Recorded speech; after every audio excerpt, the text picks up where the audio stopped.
If you are just starting out your design career right now, I am willing to bet you probably feel like you are standing in the middle of an absolutely massive, completely packed stadium. Oh, yeah, totally. Right. You are standing right there on the 50-yard line, completely empty-handed, and you are just sort of screaming into the void. It's an incredibly isolating feeling. It really is, because you've put in the hours. You have the skills. You know how to use the software backwards and forwards. You understand all those complex user flows. Your typography is, mathematically on point. Yes, and your color palettes are gorgeous, but then you finally hit publish on your portfolio, and it's just crickets. Absolute deafening silence. No, you check your analytics, you see zero traffic. And you are left wondering, how do you get anyone, literally anyone, to actually stop scrolling and look at your work? Which is something almost every single designer goes through. You feel like you are doing everything right according to the textbook, right? You've solved the user's problem. Right, you've optimized the interface. Exactly. But the real world just isn't responding the way the textbook promised it would. You're invisible. And that feeling of invisibility, that is exactly why we are here today. The mission for today's deep dive is to shortcut that painful, frustrating path to getting noticed. Because there really is a shortcut, or at least a better path. There is. We are going to unpack the core presentation strategies that definitively separate the amateurs who are, frankly, just posting raw screenshots from the seasoned pros. The ones who are actually commanding attention and stopping the scroll. Exactly, landing the jobs you want. We are talking about mastering the art of getting eyeballs on your pixels. And we are pulling from a highly specific, incredibly tactical masterclass of a breakdown today to guide us through this. We really are. Today we are digging deep into Chapter 30, which is aptly titled, Show Your Work. From a great source. Oh, an absolute must-read book called Design User Interface. And look, if you are serious about this field, if you want to actually make a living doing this, the principles we are discussing today from this chapter are fundamentally essential. I completely agree. Non-negotiable, really. I cannot stress this enough. I want you to go grab a copy right now. The book is Design User Interface. We have dropped the link for you. It is https://hypeforacademy.gumroad.com/Louis books. So easy to find. Yeah, just check the description of this deep dive right now. You can simply scan the QR code we've put there and buy the book instantly. Seriously, do it. Your future portfolio and, your future Bright account will thank you. To really set the stage for what we are about to unpack from Chapter 30, I want you to visualize the environment we're talking about.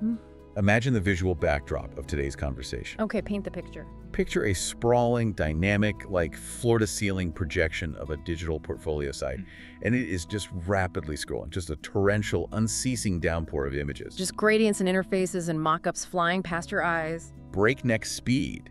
That sheer velocity, that overwhelming, blinding blur of content that is the reality of the modern design industry. It's intense. It is. That is the exact ecosystem your work is being born into. Okay, let's unpack this. Because the statistical reality of that ecosystem is honestly a little terrifying. It is sobering, to say the least. It completely reframes the challenge, right? Yeah. The reality check hits right out of the gate here. As of right now, there are 14 million shots on Dribbble alone. 14 million. 14 million individual projects, all sitting there competing for the exact same eyeballs you were trying to attract. Let's actually visualize that number, 14 million. It's easy to just say it, but think about the human capacity to process that. It's impossible. Right. If a hiring manager at Google or Apple or, a top-tier agency spent just one single second looking at each of those shots, literally 1 second. 1 second for something you might have spent 3 weeks building. Exactly. It would take them almost half a year, working 24 hours a day, 7 days a week, without sleeping, eating, or blinking, just to see them all. That is just unfathomable. The scale of the noise is deafening. And I think this emphasizes something that a lot of designers desperately need to hear, even if it bruises the ego a little bit. Which is what? That old comforting adage that great work will speak for itself, it's a total myth. Oh, completely. In a vacuum, maybe that's true. But in a room with 14 million other people shouting at the top of their lungs, your great work isn't speaking, it's whispering in a hurricane. It needs a megaphone. It needs a massive visual boost. And this requires a critical paradigm shift in how we view our role as creators. We have to completely reframe our relationship with the concept of selling. Oh, yeah. For a lot of creatives, selling is a dirty word. It feels corporate. It feels sleazy. It feels like it somehow compromises the artistic integrity of the pure design process. Like, we like to think of ourselves as problem solvers, not salespeople. Right. I'm a UX architect, not a marketer. I hear that all the time. My work is structural. It shouldn't need wrapping paper. But there is a crucial distinction to be made here, right? Absolutely. Selling, in this specific context, isn't about a transactional exchange where you are pushing a defective product on an unsuspecting buyer. You want a used car salesman trying to offload a lemon. No, not at all. Selling is simply the deliberate act of getting people interested in you and what you do. Selling your work is the literal mechanism that lands you that great freelance client. Or it gets your foot in the door for a steady, high-paying agency job. Exactly. It's the bridge between your talent and your livelihood. It's advocacy. You are acting as the defense attorney for your own talent. If you don't aggressively advocate for the value of your work, why should a recruiter care? Precisely. And what's fascinating here is the underlying neuropsychology of how this advocacy actually works in practice. Oh, I love the psychology behind this. We have to understand how cognitive load operates for the people holding the keys to your career, the recruiters, the art directors, the hiring managers. The gatekeepers. Let's put ourselves in their shoes. They are tasked with filling a critical senior product design role. They sit down at their desk at 9 a.m., coffee in hand, and they have 300 portfolios sitting in their inbox. 300. They literally do not have the time, the biological energy, or the cognitive bandwidth to critically evaluate the deep underlying UX architecture of 300 different portfolios. They can't read 310-page case studies about how you conducted user interviews. The brain would just shut down. Exactly. The human brain consumes an immense amount of energy when evaluating complex logical structures. So, to conserve energy, what does the recruiter's brain do? It looks for a shortcut. It relies on immediate visual impact as a ruthless, instantaneous filtering mechanism. We are inherently visual creatures.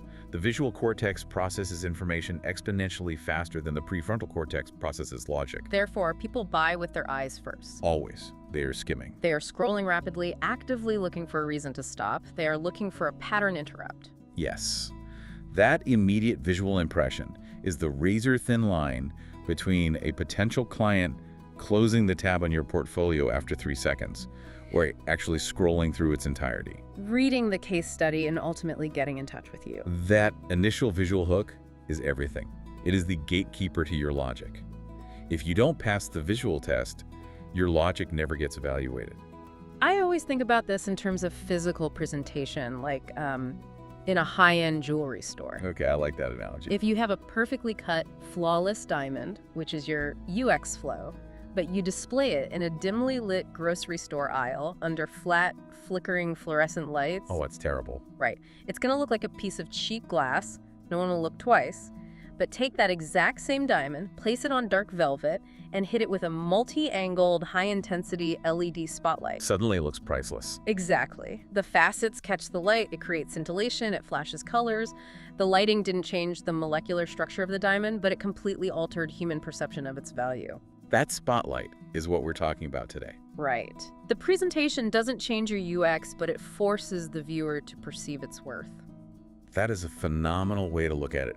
The fluorescent grocery store lighting is the equivalent of taking your brilliant month-long user flow project and just dropping a raw, unformatted, flat PDF export of your wireframes into your portfolio.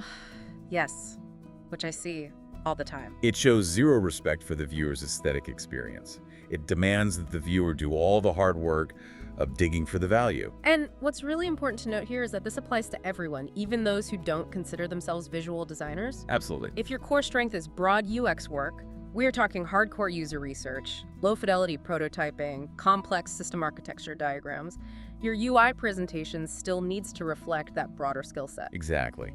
It's not a free pass to have an ugly presentation just because you are the logic and data person on the team. Right. You still need to deliver a deliberate user delight that is uniquely yours. It has to be polished, yes, but it also has to have enough unique, deliberate visual details that you are going to be remembered by that recruiter at the end of the day. If we connect this to the bigger picture, as a UX professional, your portfolio itself is the ultimate test of your UX skills. Oh, say more about that. Think about it. The hiring manager is your primary user. What is their goal? to quickly find a competent designer. What is their pain point? Too much unstructured data and not enough time. Exactly. If you present them with a dense, visually unappealing, cognitively demanding portfolio, you have fundamentally failed the user experience test before they have even clicked into your actual work. You haven't empathized with their immediate need for efficiency and aesthetic engagement. You failed the empathy test. Completely. Let me highlight a core concept here because it really anchors this entire philosophy. Every great UI design, every great UX process fundamentally needs a great presentation to reach a wider audience. It's a non-negotiable partnership. It is. You cannot decouple the design from the presentation of the design. They are two sides of the exact same coin. You cannot survive with only one if your goal is to be noticed in a sea of 14 million competitors. Okay, so if catching the eye, acting as that LED spotlight is step one, the obvious next question is how? Right. How do we actually do it? How do we physically manipulate these static pixels on a rectangular monitor to actually trigger that psychological pause in the recruiter? And the solution isn't just randomly picking better hex codes or finding a trendier font on Google. No, it's quite literally about shifting our geometric perspective. We are moving now from the philosophy of presentation into the actual mechanical pixel-pushing tactics. And the first major tactic to master is breaking the grid through rotation and 3D perspective. And right away, we run into this really interesting, almost counterintuitive paradox. When a user is actually using a digital product like they are holding their iPhone, walking down the street, and tapping through a banking app, the absolute best possible orientation for that screen is to face them directly. Of course, it needs to be perfectly flat, perfectly orthographic. Usability demands absolute clarity. Exactly. You wouldn't want to read an important text message or confirm a financial transaction on a screen that is permanently tilted away from you at an angle. No, that introduces friction. But when someone is browsing images of a design when they are in that high-speed evaluation mode, looking at your portfolio on a laptop flat is suddenly incredibly boring. So boring. Ugh. A flat, rectangular design pasted onto a flat, rectangular background lacks stopping power. It just blends into the architecture of the browser. The solution is introducing 2D rotation and 3D perspective. Let's deep dive into the specific angles involved here, because this is where the highly practical, tactical advice comes in. One of the most effective trends in presenting digital products is rotating grid views between 9 and 13 degrees. Wait, 9 to 13 degrees? That feels oddly specific. Why not 5 degrees or, I don't know, a dramatic 45-degree tilt? It is specific, and there is a deep geometrical and psychological reason behind those exact numbers. Okay, let's hear it. Think about the physical and digital environment in which your portfolio is being viewed. It is being viewed on a rectangular monitor, inside a rectangular web browser window, which is filled with rectangular divs and containers. Right. Everything is a box. The viewer's entire visual field is entirely dominated by rigid, absolute vertical and horizontal lines. In nature, perfect right angles are extremely rare. The human eye is naturally drawn to anomalies. Okay, I see where you're going with this. When you introduce a large visual element that is suddenly tilted at, say, 12 degrees, you are instantly creating profound visual tension. You are violently breaking the dominant orthogonal grid of the screen. The eye naturally snaps to the thing that refuses to conform to the pattern. It's a biological reflex. Precisely. The visual cortex registers an anomaly. It is enough of a tilt to feel incredibly dynamic, almost giving the illusion that the design is in motion or sliding across the desk, but it's not so steep that it destroys usability. Right, if you tilt a screen 45 degrees, the user actually has to physically tilt their head or aggressively strain their eyes to figure out what the text says. And that immediately increases cognitive load, which, as we established, is the enemy. But 9 to 13 degrees? It's a sweet spot. It's an invitation to lean in. It's dynamic without being obnoxious. Okay, I love the psychology there, but let me step in and play devil's advocate for a second. Sure. Because I can hear some hardcore design purists listening right now, the people who obsess over 8-point grid systems, and they are grinding their teeth. Oh, I know the type. Isn't rotating a screen just a cheap gimmick? If I have to physically tilt my design to make it look interesting, doesn't that just mean my underlying UI is actually quite weak? That's the argument, yeah. Isn't it just a fancy Instagram filter to hide the fact that I don't know how to balance white space? It is a totally valid, very common pushback. And what's fascinating is that the reality of presentation actually agrees with that assessment to an extent. Yes. Rotation and perspective are, in fact, vastly more forgiving to small grid or alignment problems in your actual design. Wow, so it actually is a bit of a cheat code. It is. Think about how perspective alters perception. When you look at a design perfectly flat, head-on, your eye can instantly detect if a button is 2 pixels off-center. Or if the padding on the left isn't perfectly symmetrical with the padding on the right, it's glaring. Exactly. But the moment you change the perspective to a 3D tilt, you introduce foreshortening. The visual hierarchy instantly shifts away from the micro details of pixel alignment and zooms out to the macro impression. The overall composition, the color balance, and the typography weight. Right. Those minor pixel-level flaws become vastly less noticeable. It's like looking at a painting from across the room versus pressing your nose against the canvas. Exactly. It forces the viewer to evaluate the vibe before the math. However, and this is a massive caveat, you cannot just slap a 3D transformation on your work carelessly and expect it to look premium. Right, there's always a catch. There is a very stern technical constraint here. For 3D perspective to work as a professional tool, the diagonal lines that result from the transformation must be absolutely pristine. They must never be distorted, aliased, or pixelated at the edges in any way. Ah, right. So the execution of the technique has to be mathematically flawless, even if it's hiding a flaw in the design itself. Exactly.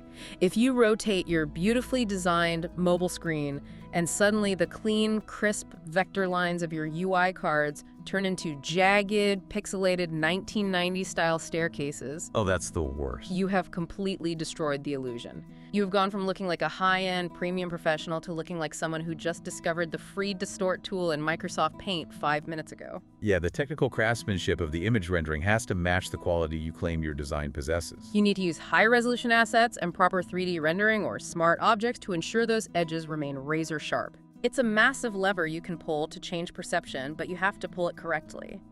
Both 2D and 3D rotation have an outsized effect on how well a project is received. It alters the perceived value of the work instantaneously. It's the difference between a flat schematic and a physical object. Okay, so tilting a single screen is cool. It adds that visual tension, it breaks the orthogonal grid. Right. But what if the project you are presenting isn't just a simple login screen? What if you spent 3 months designing an entire app ecosystem? A dashboard, a complex user profile, deep settings menus, a multi-step checkout flow. Exactly. You can't just tilt one screen and call it a day. And this brings us to an incredibly powerful concept that involves intentionally breaking another fundamental rule of UI design. And this leads us to the concept of controlled chaos, which, from a psychological standpoint, is one of the most fascinating pivots we have to make as designers when we transition from building to presenting. Because in actual day-to-day product design, chaos is the absolute enemy. Oh, completely. If a design is chaotic, the user's attention is unmoored. It bounces endlessly between primary buttons, secondary links, chaotic imagery, and hidden navigation without any clear logical pattern. The user gets frustrated, they abandon the cart, they delete the app. Chaos destroys usability. And here is where the pivot happens in presentation.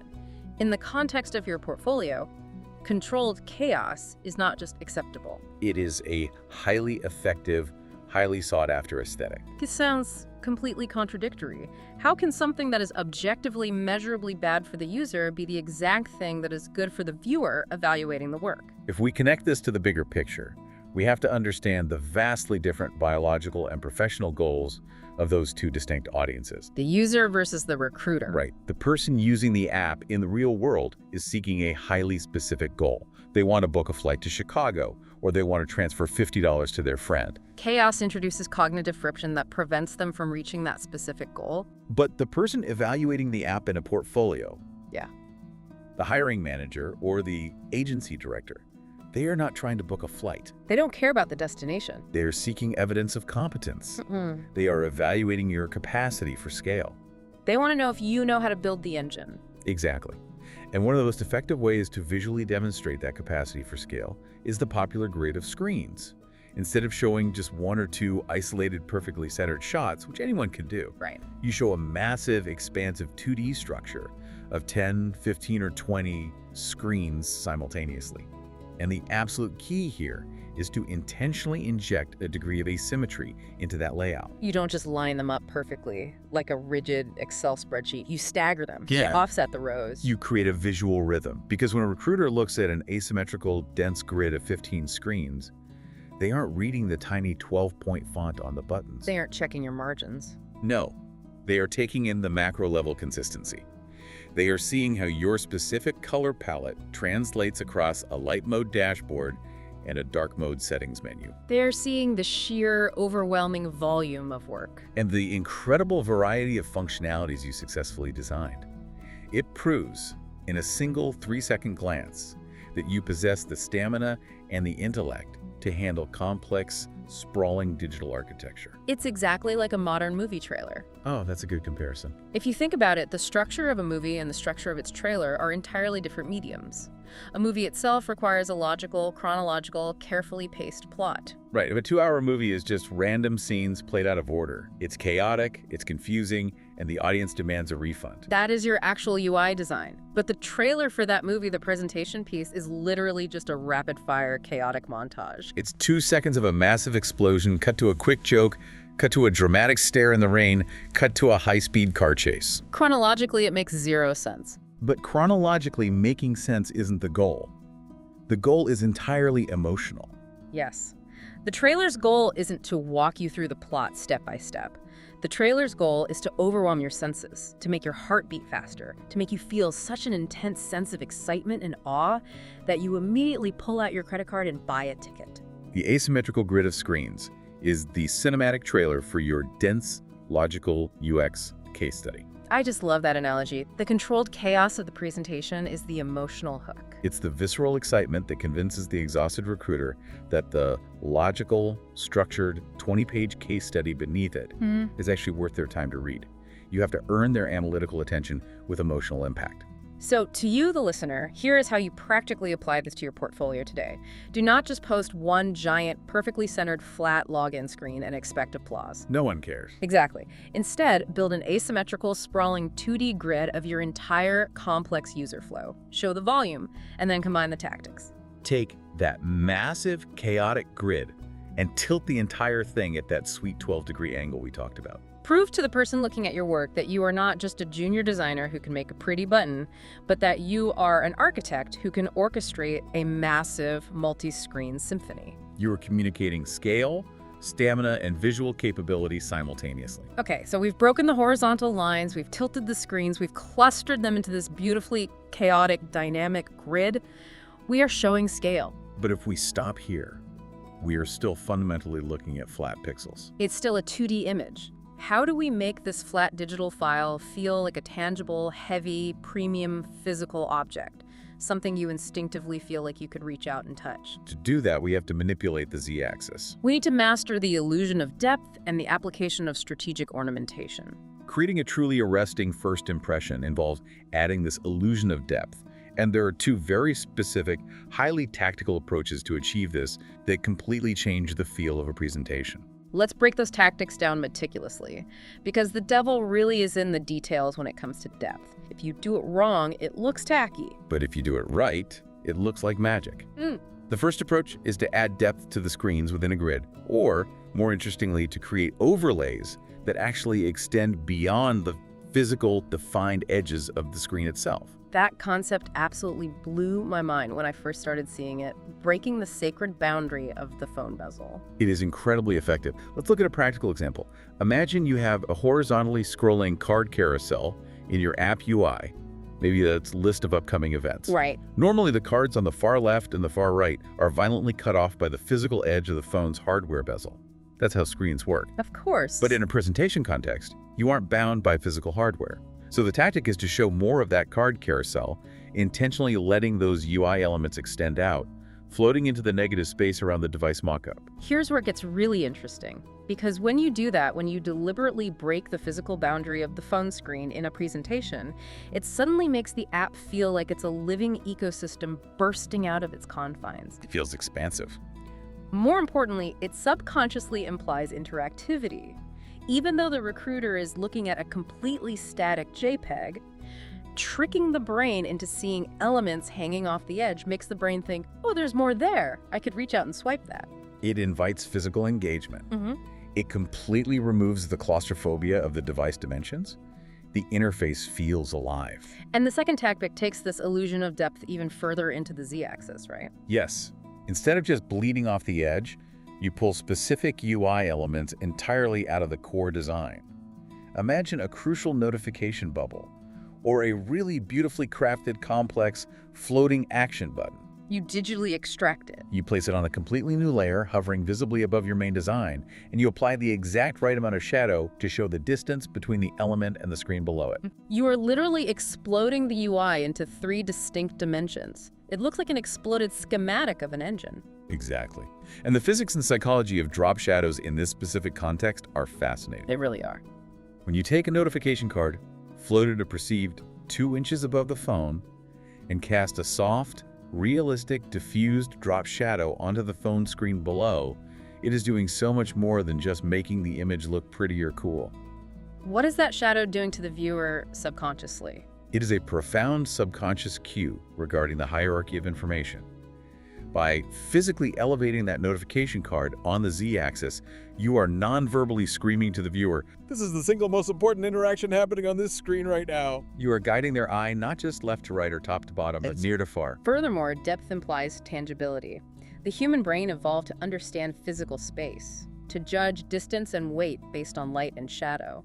When we see a properly executed shadow, we instinctively perceive an object that possesses mass, an object we can physically manipulate. It transforms a flat digital rendering into a premium digital artifact. It's the difference between a printed poster of a watch and actually holding a heavy steel Rolex in your hand. The depth makes it feel expensive. It signals high-end industrial design. It absolutely does. But again, it requires immense restraint and an understanding of how light actually works. Because if your drop shadow is pure hex code black, completely sharp with 0 blur, and extends halfway across the page. It looks terrible. It looks like early 2000s clip art. A real shadow isn't black. Exactly. It's a darker, more saturated version of the background color. It's diffused. It has ambient occlusion. It has to mimic realistic, multi-directional lighting to truly sell the illusion to the brain. So we have the 12-degree angle burking the grid. We have massive scale demonstrated through the controlled chaos of asymmetrical layouts. And we have profound, tangible depth on the Z-axis using exploded elements and diffuse shadows. But we don't just live in 3 dimensions. We live in 4. We live in time.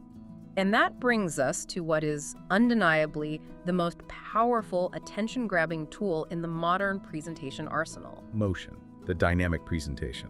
The reality is, unless you are specifically designing a portfolio that is meant to be printed on physical paper, or you are exporting a static PDF, there is absolutely nothing stopping you from injecting motion into your design presentations.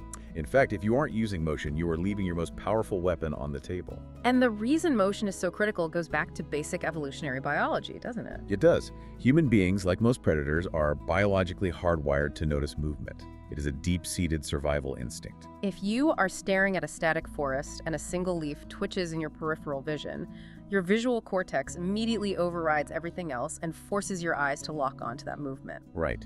In a dribble feed of 14 million perfectly static, silent images, a smooth looping animation is a lighthouse in the dark. It is biologically impossible to ignore. And beyond just the biological hack of grabbing attention, motion serves another massive psychological purpose. It gives the viewer the immediate impression that an immense amount of time, care, and effort has been poured into the project. Now, we know that modern software has made basic animation incredibly easy.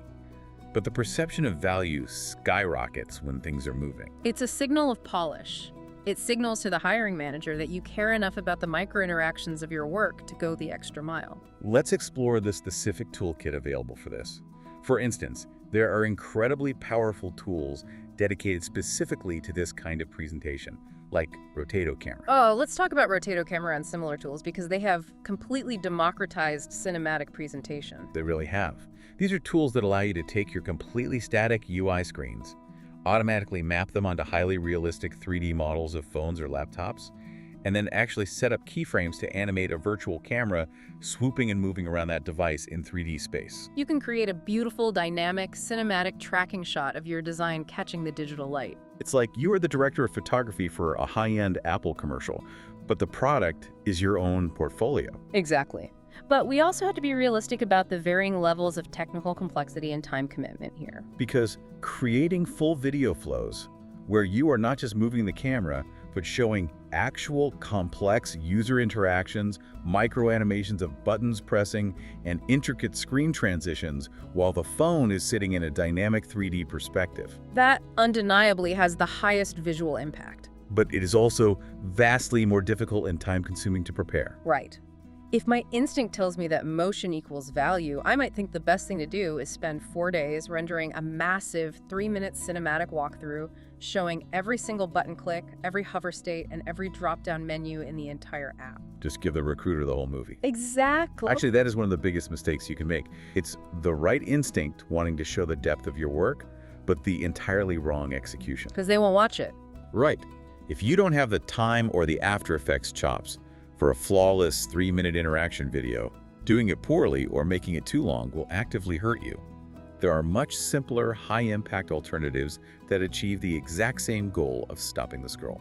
I love the practical workarounds. What's a simpler way to inject motion without needing a degree in motion graphics? For example, instead of animating the complex UI interactions themselves, you simply animate the presentation layout, assembling itself. Oh, I see.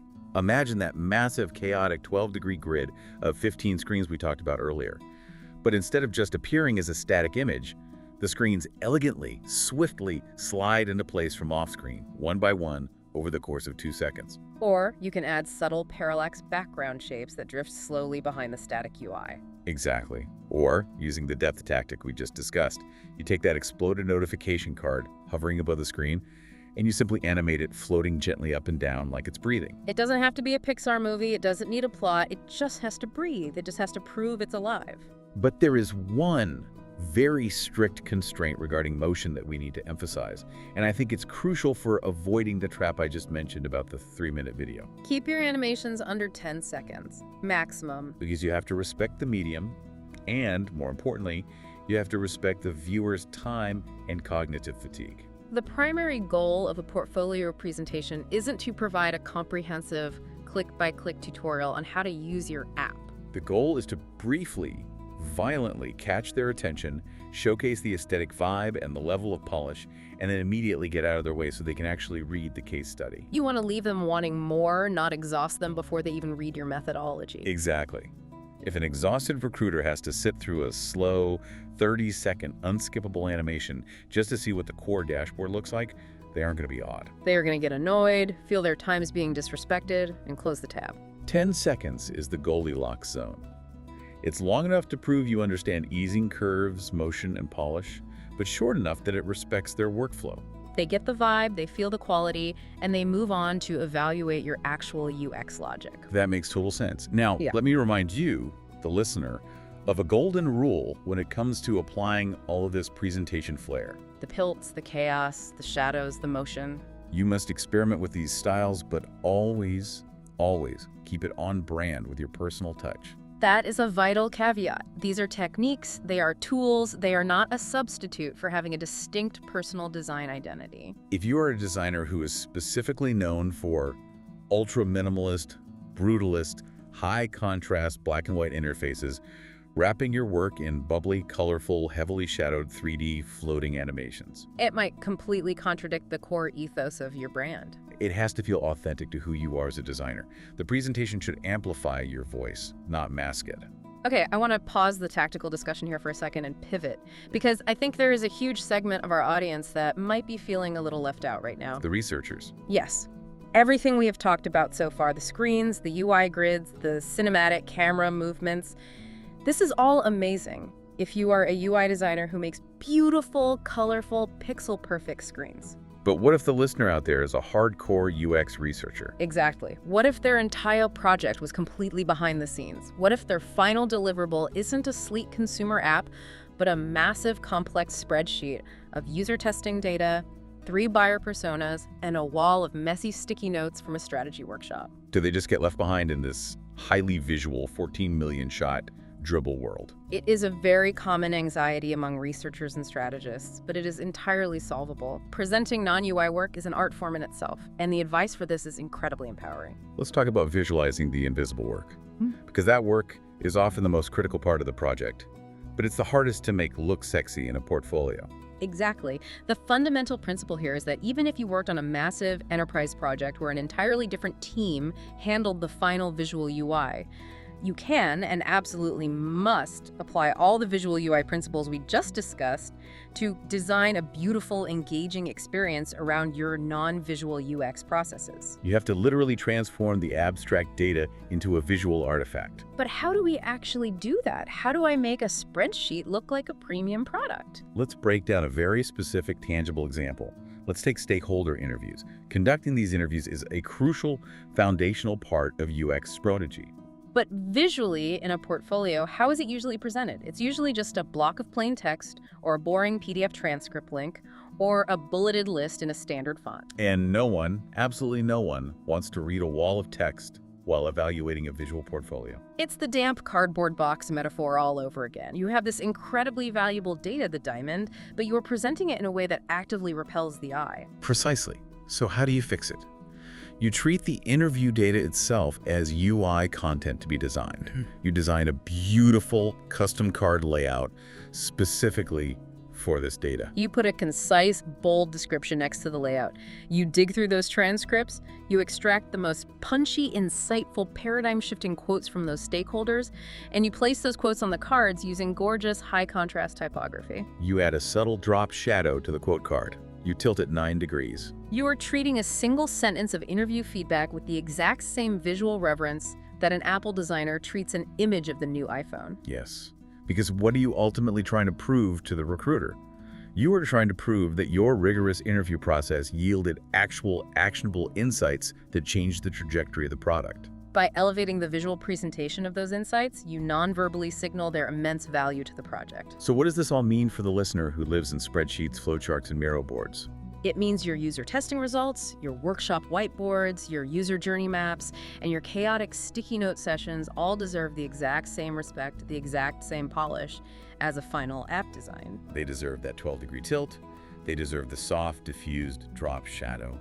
They deserve beautiful typography and careful mathematical alignment. You are not just dumping raw data into a case study, you are consciously designing the story of your analytical process. Designing the story.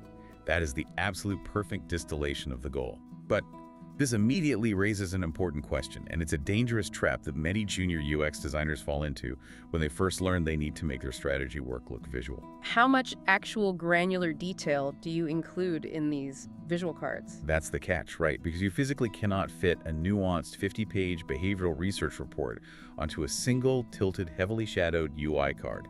If you try, it becomes unreadable. Exactly. And the boundary here is critical. The visual flair, the beautifully designed quote cards, the tilted personas, the animated flowcharts, that is the hook, it is the sizzle. But it shouldn't entirely replace the intellectual substance of your UX work. The visual artifact proves you can communicate complex ideas elegantly, but you must balance it. You keep the visual card punchy, and you pair it with a short, highly readable text description next to it that provides the depth or context. It's the balance of sizzle and steak. The beautiful card catches their rapidly scrolling eye. The punchy, oversized quote proves you actually found a meaningful human insight.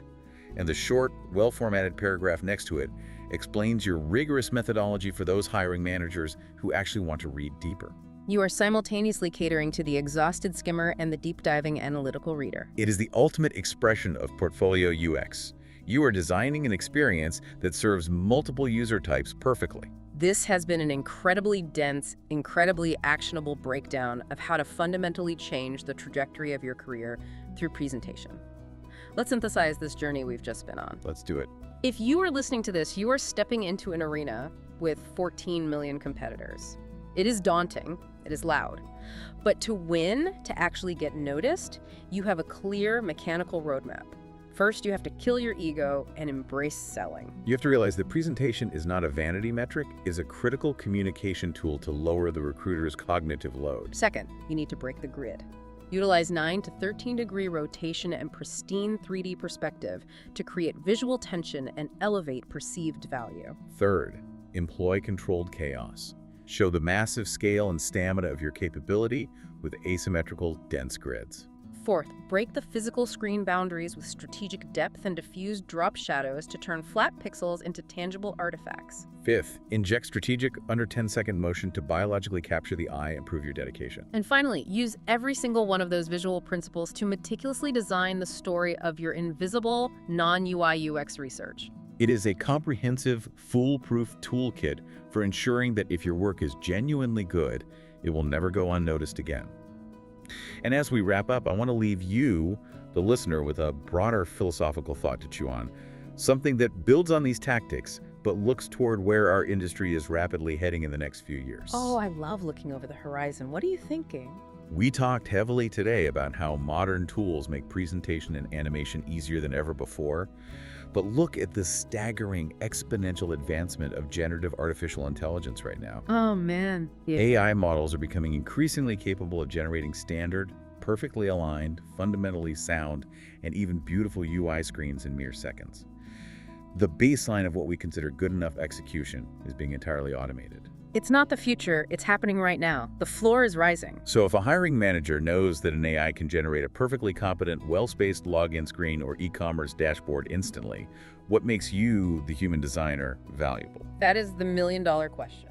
I submit that your presentation, the controlled chaos, the deeply personal aesthetic brand you build, the dynamic, weird, tilted, shadowy, uniquely human way you curate and tell the story of your messy human process, that presentation might soon become the only true differentiator between human designers in the very near future. The arrangement of the pixels might become a cheap commodity, but the compelling emotional storytelling of how those pixels solved a human problem, that remains fundamentally exclusively human. That is a fascinating, slightly terrifying, but ultimately incredibly empowering thought to end on. The presentation isn't just wrapping paper. It is your actual humanity showing through the automated pixels. Precisely, it's your signature. Listen, if you want to stay ahead of that AI curve, if you want more deep technical design breakdowns, psychological insights, and zero-fluff career-building content just like this, we need you to hit that follow button right now. We are going to keep bringing you the deep dives that separate the true professionals from the rest of the pack. It is the absolute best way to ensure you never miss a paradigm shift or a tactical tool that could fundamentally change your career trajectory. And one final absolute requirement before we let you go, do not forget to grab the actual source of today's massive insights. We only scratched the absolute surface of the tactics inside this chapter. The book is Design User Interface. Go to the description of this deep dive right now, scan the QR code to buy the book via the Gumroad link again.